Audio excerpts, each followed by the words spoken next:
ನಮಸ್ಕಾರ ನೆಕ್ಸ್ಟ್ ನ್ಯೂಸ್ಗೆ ಸ್ವಾಗತ. ನಾನು ಪ್ರೀತಿಕಾ ಬಂಕೇರ.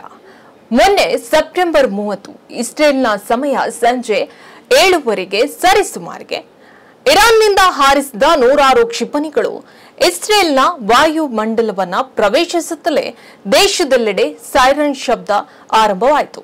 ಕೂಡಲೇ ಅಲ್ಲಿನ ಜನರು ನಿಗದಿತ ರಕ್ಷಣಾ ಸ್ಥಳಗಳಿಗೆ ಓಡಿ ಹೋಗಿ ಆಶ್ರಯವನ್ನ ಪಡೆಯುತ್ತಾರೆ.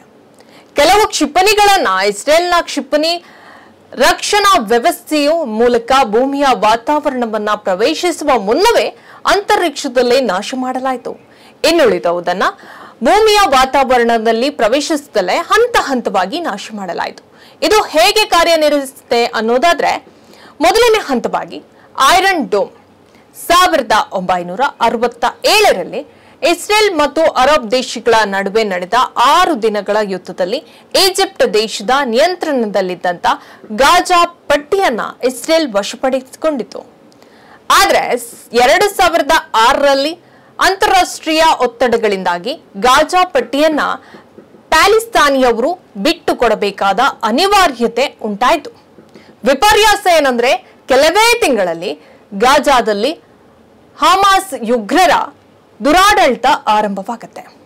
ಇರಾನ್ ಮತ್ತು ಕತಾರ್ ದೇಶಗಳ ಸಹಾಯದಿಂದ ನೂರಾರು ರಾಕೆಟ್ಗಳನ್ನ ಮತ್ತು ಸಣ್ಣ ಸಣ್ಣ ಕ್ಷಿಪಣಿಗಳನ್ನ ಪಡೆದುಕೊಂಡ ನಂತರ ಇಸ್ರೇಲ್ನ ಮೇಲೆ ದಾಳಿ ನಡೆಸಲು ಆರಂಭಿಸಿತು. ಈ ಅನಿರೀಕ್ಷಿತ ದಾಳಿಯನ್ನ ನಿಷ್ಕ್ರಿಯಗೊಳಿಸಲು 2011ರಲ್ಲಿ ಇಸ್ರೇಲ್ ಕಂಡುಹಿಡಿದ ಕ್ಷಿಪಣಿ ಪ್ರತಿರೋಧಕ ವ್ಯವಸ್ಥೆಯ ಹೆಸರೇ ಐರನ್ ಡೋಮ್. ಇದು ಹೇಗೆ ಕೆಲಸ ಮಾಡುತ್ತೆ ಅಂದ್ರೆ, ಸುಮಾರು 70 ಕಿಲೋಮೀಟರ್ ದೂರ ವ್ಯಾಪ್ತಿಯಲ್ಲಿ ಮತ್ತು ಭೂಮಿಯಿಂದ 10 ಕಿಲೋಮೀಟರ್ ಎತ್ತರದಲ್ಲಿ ಬರುವಂತಹ ಸಣ್ಣ ಕ್ಷಿಪಣಿಗಳು, ರಾಕೆಟ್ಗಳು ಮತ್ತು ಪಿರಂಗಿ ಗುಂಡುಗಳನ್ನ ಇದು ಶತ್ರುಗಳ ಕ್ಷಿಪಣಿಗಳು ಇಸ್ರೇಲ್ನ ಕಡೆ ಬರುತ್ತಿದೆ ಎನ್ನುವ ಅಪಾಯದ ಪರಿಸ್ಥಿತಿಯನ್ನ ಗುರುತಿಸಿದ ಕೂಡಲೇ ಈ ಪದರದಲ್ಲಿ ಪ್ರತಿರೋಧಕ ಕ್ಷಿಪಣಿಯ ಮೂಲಕ ದಾಳಿ ನಡೆಸಿ ಆ ಕ್ಷಿಪಣಿಗಳನ್ನ ನಾಶ ಮಾಡಲಾಗುತ್ತೆ.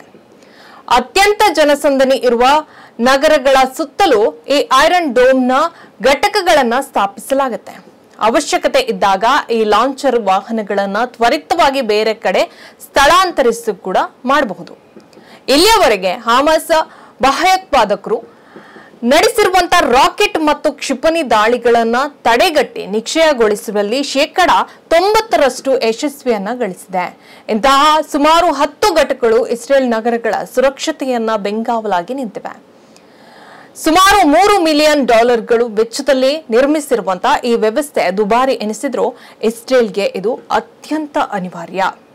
ಹೆಚ್ಚಿನ ಅಪ್ಡೇಟ್ಗಾಗಿ ನೋಡ್ತಾ ಇರಿ ನೆಕ್ಸ್ಟ್ ನ್ಯೂಸ್ ಕನ್ನಡ. ವಂದನೆಗಳು.